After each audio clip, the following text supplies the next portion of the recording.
दोस्तों, welcome back to my channel Himanshu classes. CTET head teacher head master exam 2023 और आने वाले सभी एग्जामिनेशंस। आज का जो चैप्टर मैं आपके लिए लेकर के आया हूं वो साइंस से रिलेटेड है, साइंस सब्जेक्ट से रिलेटेड है। टॉपिक है स्टडी ऑफ माइक्रो ऑर्गेनिज्म्स यानी सूक्ष्म जीवों का अध्ययन। टाइप है एमसीक्यू। जो भी क्वेश्चन मैं आज आपको बताऊंगा वो आने वाले सभी एग्जामिनेशन के लिए बहुत ही इंपॉर्टेंट है, इसलिए एक एक क्वेश्चन को आपको ध्यान से देखना चाहिए। आगे बढ़ने से पहले अगर आप चैनल पर नए हैं या अभी तक चैनल को सब्सक्राइब नहीं किया है तो चैनल को सब्सक्राइब कर लें, बेल आइकन को जरूर प्रेस करें ताकि आने वाले सभी वीडियोस का नोटिफिकेशन सबसे पहले आपको मिल सके। तो चलिए एक एक क्वेश्चन को ध्यान से देखते हैं। आज का क्वेश्चन नंबर 1 है कि कवकों के अध्ययन को क्या कहते हैं? कार्यकी, मस्तिष्क विज्ञान, माइकोलॉजी या जीव विज्ञान। तो कवकों के अध्ययन को हम लोग माइकोलॉजी कहते हैं, यानी ऑप्शन नंबर सी इसका सही जवाब होगा। देखिए, कवकों के अध्ययन को तो माइकोलॉजी कहते हैं, लेकिन कवक के द्वारा निम्नलिखित में से कौन सा रोग फैलता है? टीबी, रिंगवर्म, रेबीज या फाइलेरिया?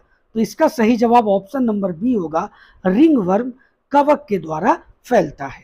क्वेश्चन आपसे यह भी पूछा जा सकता है कि ईस्ट क्या है? जीवाणु है, कवक है, शैवाल है या ब्रायोफाइट है? तो ईस्ट जो है ना वो भी क्या है? कवक है। ऑप्शन नंबर बी इसका सही जवाब है।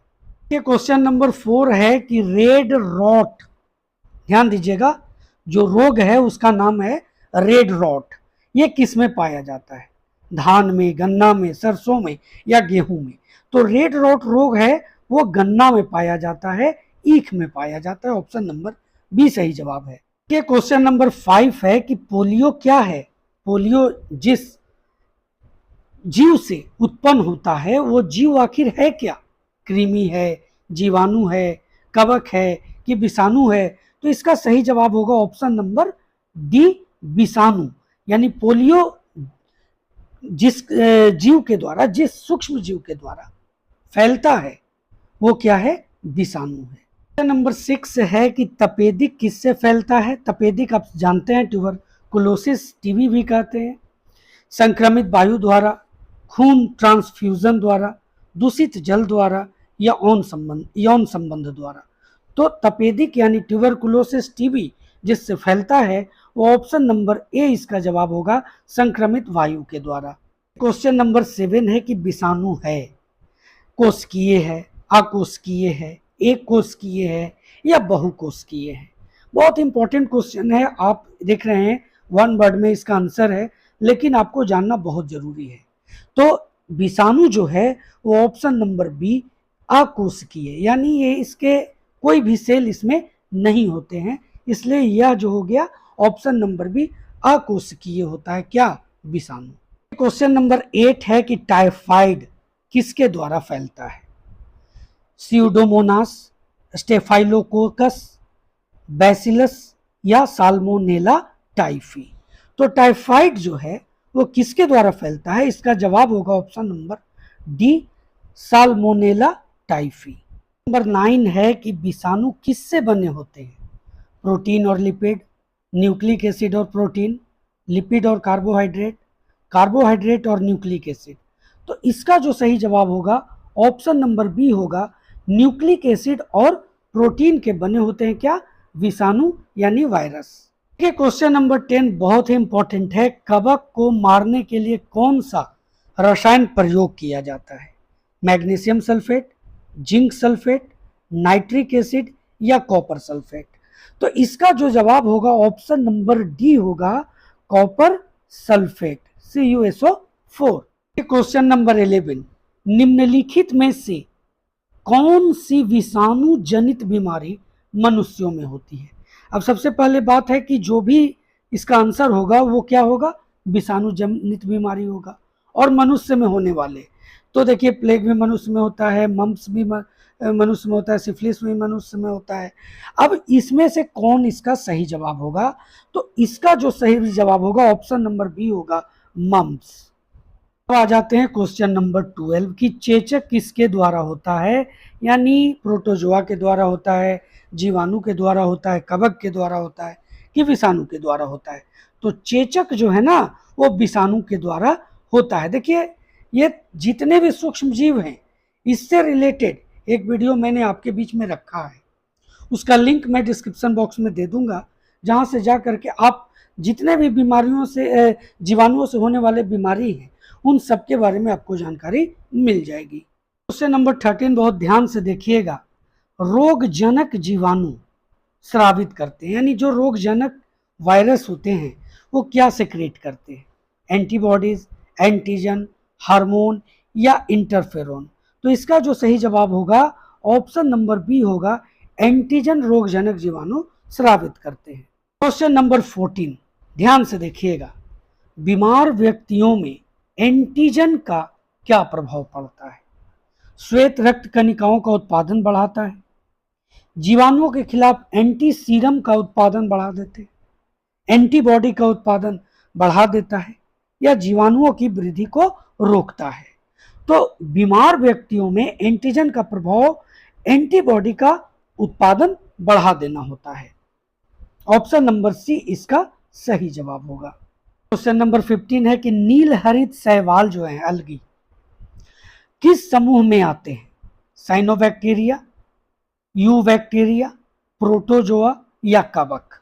तो इसका जो सही जवाब होगा वो ऑप्शन नंबर ए होगा, साइनोबैक्टीरिया, यानी नील हरित शैवाल साइनोबैक्टीरिया समूह में आते हैं। क्वेश्चन नंबर 16 है कि बीसीजी का टीका नवजात शिशु को कब दिया जाता है? जन्म के तुरंत बाद, 48 घंटे के अंदर, 7 दिन के अंदर या 6 महीने के अंदर? तो इसका जवाब होगा ऑप्शन नंबर बी, 48 घंटे के अंदर। देखिए आते हैं 17 में, जीवाणु कोशिका में क्या नहीं होता? आप विषाणु के बारे में आपने पढ़ा कि ये अकोशिकीय होते हैं, लेकिन जीवाणु कोशिका में क्या नहीं होता?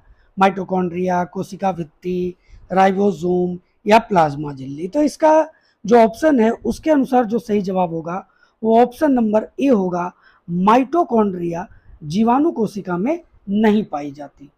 क्वेश्चन नंबर 18 की तरफ कि राइजोबियम एक प्रकार का क्या है? राइजोबियम एक प्रकार का क्या है जो आप जानते हैं कि ग्राम प्लांट में पाया जाता है, पी प्लांट में पाया जाता है। तो राइजोबियम एक प्रकार का क्या है? प्रकाश संश्लेषी जीवाणु है, मृतजीवी जीवाणु है, परजीवी जीवाणु है या सहजीवी जीवाणु है? देखिए ये जो गांठों में होती है, जड़ के गांठों में ग्राम प्लांट या फिर पी प्लांट, इसमें जो होता है ये एक तरह से सहजीवी जीवाणु है, जो ना सिर्फ अपना भी उसे एक शेल्टर मिल जाता है और दूसरे रूप से वो नाइट्रोजन स्थिरीकरण करते हैं उस प्लांट को जो जिसके अंतर्गत ये आते हैं, जैसे ग्राम सीड हो, ये सीड हो या फिर पी सीड हो। तो इसका सही जवाब ऑप्शन नंबर डी होगा। देखिए 19 नंबर क्वेश्चन क्या है कि न्यूमोनिया एक जीवाणु जनित रोग है जो किस प्रकार के जीवाणु द्वारा फैलाया जाता है? क्या न्यूमोनिया किस एक जो जीवाणु जनित रोग है तो किस प्रकार के जीवाणु द्वारा यह फैलाया जाता है? बैसिली, सर्पिलाकार, कोकाई या विब्रियो? तो इसका जवाब होगा option number C, cocci. Question number 20 क्या है कि एड्स विषाणु नष्ट करता है? एड्स का जो विषाणु है वो क्या नष्ट करता है? लिम्फोसाइट्स, मोनोसाइट्स, न्यूट्रोफिल्स या बेसोफिल्स? तो इसका जो सही जवाब होगा वो ऑप्शन नंबर ए होगा, लिम्फोसाइट्स को एड्स विषाणु, एड्स वायरस जो है वो उसको नष्ट कर देता है। क्वेश्चन नंबर 21 है कि सूक्ष्म जीव मृत पादपों पर क्रिया करके किसका उत्पादन करते हैं? मशरूम का, रुक्षांश का, ह्यूमस का या अपघटक का? तो इसका जो सही जवाब होगा ऑप्शन नंबर सी होगा, ह्यूमस।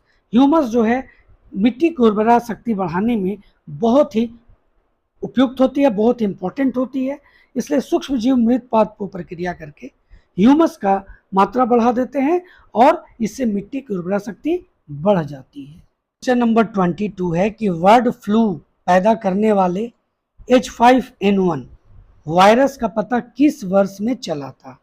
तो इसका जवाब है ऑप्शन नंबर बी, 1997 में। कहाँ? हांगकांग में। कहाँ? हांगकांग में इसका पता लगाया गया था।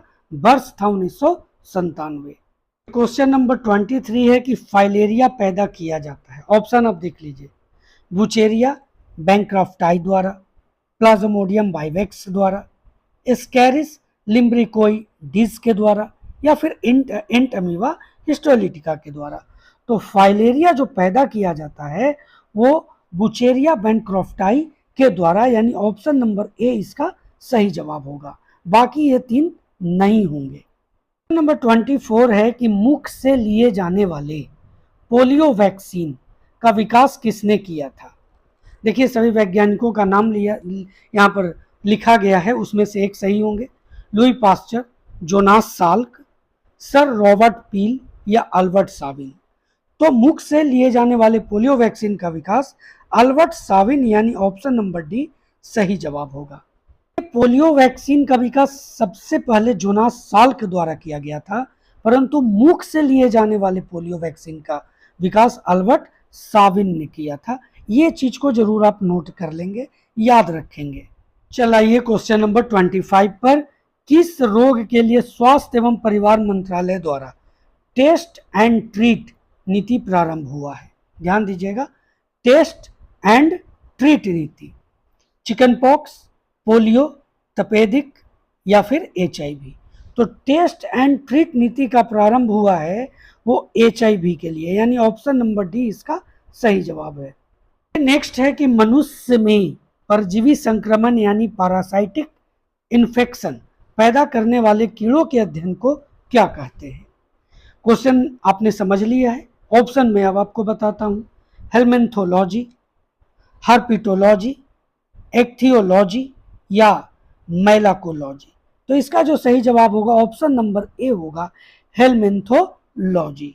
क्वेश्चन नंबर 27 बहुत इंपॉर्टेंट है, अक्सर एग्जामिनेशन में पूछे जाते हैं, और क्या है कि लॉक जॉ निम्नलिखित में से किस रोग की अंतिम अवस्था होती है। रोहिणी, निमोनिया, सिफिलिस या tetanus.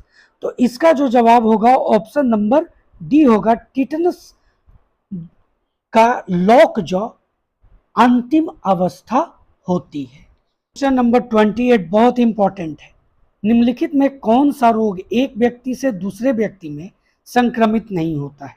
Ads, syphilis, hepatitis B या सिरोसिस। तो देखिए एड्स, सिफिलिस, हेपेटाइटिस बी, ये तीनों जो रोग आप देख रहे हैं ना, वो एक व्यक्ति से दूसरे व्यक्ति में संक्रमित होता है। कौन नहीं होता है, तो ऑप्शन नंबर डी सिरोसिस नहीं होता है। देखिए क्वेश्चन नंबर 29 है कि निम्नलिखित में कौन सी धातु इटाई रोग पैदा करती है। कैडमियम, क्रोमियम, कोबाल्ट या कॉपर। ये सब धातु ही रोग हैं, उसके बारे में मैं आपको बता रहा हूँ। तो इटाई रोग जो है वो कैडमियम पैदा करती है, यानी ऑप्शन नंबर ए इसका सही जवाब होगा। आते हैं क्वेश्चन नंबर 30, किसकी कमी के कारण फल जो है वो चटकता या फटता है। लोहे, बोरॉन, पोटास या जिंक। तो इसका जवाब होगा ऑप्शन नंबर बी, बोरॉन की जब कमी हो जाएगी तो क्या होगा, फल चटक जाएगा या फट जाएगा। तो इस तरह से मैंने आपको CTET, head teacher, headmaster examination 2023 के लिए साइंस सब्जेक्ट के अंतर्गत स्टडी ऑफ माइक्रो ऑर्गेनिज्म के कुछ MCQ आपके बीच में रखे। उम्मीद है आपके आने वाले एग्जामिनेशन के लिए ये बहुत ही महत्वपूर्ण साबित होंगे। दोस्तों इसी तरह से चैनल पर बने रहिए। अगर चैनल पर नए हैं या अभी तक चैनल को सब्सक्राइब नहीं किया है तो चैनल को सब्सक्राइब कर लें, बेल आइकन को जरूर प्रेस करें ताकि आने वाले सभी वीडियोस का नोटिफिकेशन सबसे पहले आपको मिल सके। नेक्स्ट वीडियो जो मेरा होगा वो आपके सवालों का जवाब जो मैं हर वीकेंड पर आपके लिए लेकर के आता हूँ, आपके सवाल हमारे जवाब के तहत होगा। तो दोस्तों मिलते हैं अगले वीडियो में, तब तक के लिए जय हिंद।